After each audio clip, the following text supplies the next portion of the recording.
Oke, setelah alatnya siap kita gunakan, ada beberapa settingan tambahan yang Bapak dan Ibu bisa atur sesuai dengan kebutuhan. Cara mengakses menunya adalah kita tekan tombol 3 ini. Di sini ada menu Home, Setting, Data, kemudian Samples, dan About. Jadi kalau kita mau melakukan pengaturan, silakan masuk ke menu Setting ketika tekan tombol tengah. Di sini banyak menu-menu yang kita bisa atur sesuai kebutuhan.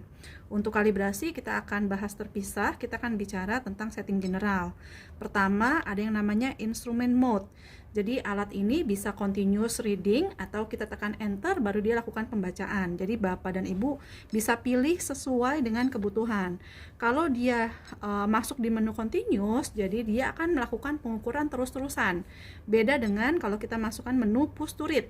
Jadi Bapak dan Ibu harus tekan enter dulu baru dia melakukan pembacaan. Untuk kembalinya kita tekan tombol back. Kemudian ada temperatur. Jadi Bapak dan Ibu bisa pilih temperatur derajat Celcius atau derajat Fahrenheit sesuai kebutuhan. Ini juga ada menu untuk display. Ini hanya untuk mengatur backlight dan juga proses shutdown. Jadi kalau backlight itu, ini kan nyala lampu belakangnya, kita bisa atur selama periode tertentu. Kalau kita tidak lakukan sentuh, dia akan otomatis mati. Ini tujuannya untuk menghemat baterai. Kemudian juga kita bisa atur dia otomatis shutdown. Setelah 10 menit, standarnya dia kalau tidak kita sentuh, dia akan otomatis mati. Jadi bisa diatur sesuai kebutuhan dan pemakaian. Kemudian juga ini ada pengaturan untuk suara. Jadi kalau Bapak dan Ibu mau dia bersuara, kalau ada tombol yang ditekan, bisa kita atur sesuai kebutuhan. Kemudian juga kalau misalnya proses stabilizing selesai, mau dikasih alert atau tidak, ya diatur aja sesuai kebutuhan. Oke. Kemudian ada users. Jadi alat ini mengakomodir beberapa user. Jadi kalau Bapak dan Ibu mau membedakan user 1 dengan user 2, kita bisa masukkan nama. Jadi nanti datanya ke record akan dengan nama usernya sesuai dengan berapa profile yang kita buat di dalam instrumen ini. Kemudian ada option untuk mengganti waktu dan tanggal. Juga ada bahasa. Jadi kita pilih di sini bahasa Inggris. Kemudian juga dia punya beberapa akses menu. Jadi kita bisa atur user-user tertentu bisa mengakses sampai ke security level berapanya. Kemudian juga ada diagnostik.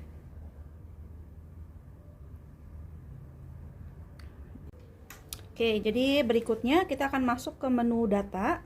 Di sini akan kita temukan menu untuk melihat loggernya. Alat ini bisa menyimpan 10.000 data. Kemudian juga ada pilihan untuk ekspor data. Jadi jika Bapak dan Ibu membutuhkan datanya untuk disimpan ke komputer, kita bisa gunakan kabel chargernya. Hubungkan, dia akan mengirim data dalam bentuk file CSV.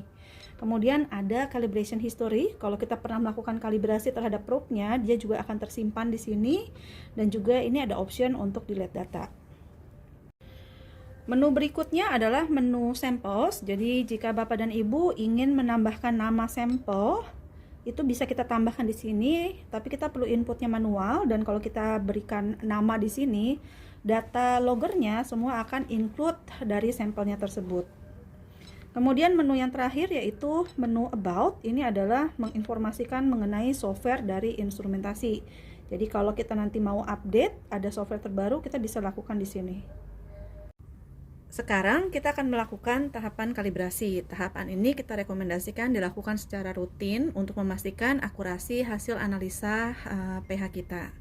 Yang akan kita butuhkan adalah buffer pH 4710, Pro pH-nya, dan tentu alatnya. Oke. Untuk melakukannya, kita pertama harus masuk ke menu Calibrate. Kita tekan Enter.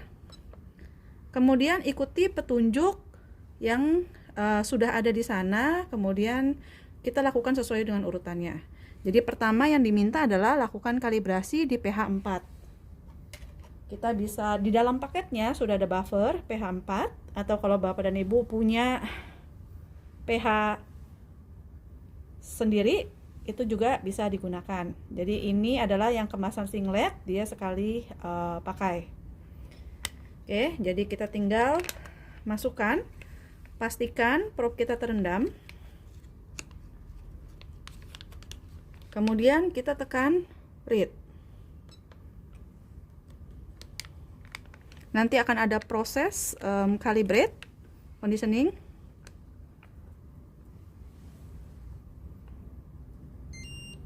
Oke, setelah selesai dia akan lanjut ke pH selanjutnya.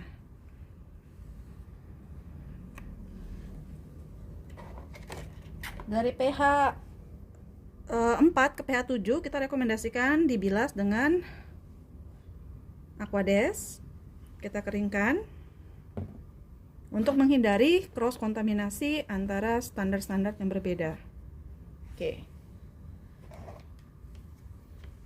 Nextnya kita gunakan pH 7. Langkahnya sama. Kita masukkan, kemudian kita tekan read.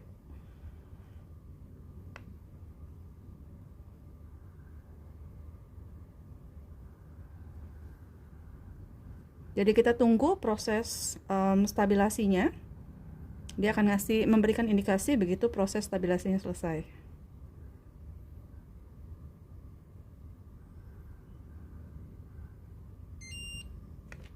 Oke, kita bisa lanjut ke titik berikutnya di pH 10. Kembali kita ingatkan, kita lakukan pembilasan probe-nya setelah kita lakukan di titik-titik yang berbeda. Kita lanjut di titik terakhir, yaitu pH 10.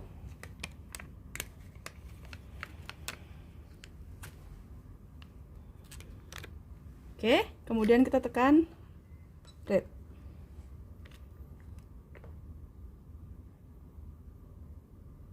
Jadi seperti yang tadi, kita juga akan tunggu proses stabilasinya hingga dia memberikan indikasi selesai.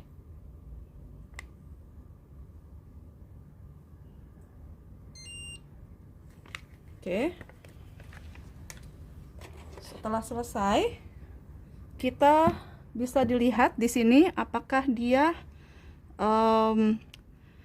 kalau dia akan berhasil, akan ada statement calibration success. Jadi kalau ini sudah ada statementnya, kita bisa save untuk menjadi histori kalibrasi dari instrumen tersebut. Jadi jika kita melakukan tahapan kalibrasi dan keluar message successful, itu berarti tahapan sudah kita lakukan dengan benar dan alat siap kita gunakan. Setelah kalibrasi successful, berikutnya sensor ini sudah siap untuk digunakan. Cara menganalisa sampel, berarti kita masuk ke menu utama, kita punya sampel, tinggal celupkan probe kita, kemudian kita tekan read. Akan ada tahapan stabilasi. Oke, setelah proses stabilasi, ini adalah nilainya, dan ini adalah value dari sampelnya. Jangan lupa setelah selesai proses, untuk probe pH kita tidak boleh simpan dalam kondisi kering. Pastikan kita taruh kembali di dalam storage solution. Dia ada storage solution yang bisa Bapak tambahkan, jadi selama periode tertentu dia akan mengering dan berkurang. Ini harus dalam kondisi basah untuk menjaga pemakaian dan performance dari buffer pH-nya. Jadi kita masukkan kalau tidak digunakan. Sekarang kita akan melakukan kalibrasi terhadap probe untuk mengecek conductivity. Jadi banyak titik atau banyak standar yang bisa digunakan untuk mengkalibrasi conductivity, banyak pilihan. Jadi pastikan kita memilih titik yang sesuai. Jadi sekarang paketnya kita melakukan kalibrasi di titik 1413 mikrosiemens per cm. Jadi kita pastikan titiknya benar dengan cara masuk ke setting, kemudian masuk ke CDC 401, kita enter, masuk ke menu calibration. Nah, di sini kita punya banyak option untuk melakukan kalibrasi. Jadi dipilih titik yang sesuai. Nah, kita punya yang titik 1413 mikrosiemen per sentimeter ini kita pilih sebagai titik kalibrasinya. Kita tekan enter.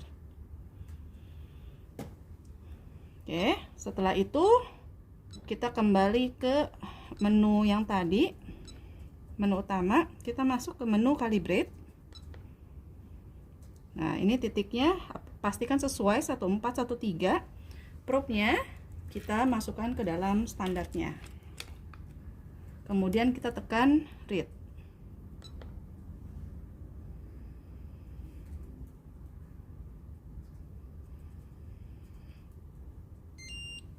Oke, jadi kalau dia berhasil akan ada statement calibration successful dan ada nilai dari konstanta sel konstannya.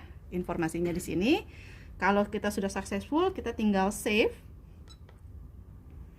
Jadi setelah kita melakukan proses kalibrasi, alatnya siap untuk digunakan menganalisa sampel. Jadi caranya seperti apa? Kita masuk ke menu yang utama tadi, masukkan, kemudian kita hanya perlu tekan read. Oke, jadi ada proses stabilasi. Setelah proses stabilasinya selesai, itu adalah nilai conductivity dari sampelnya.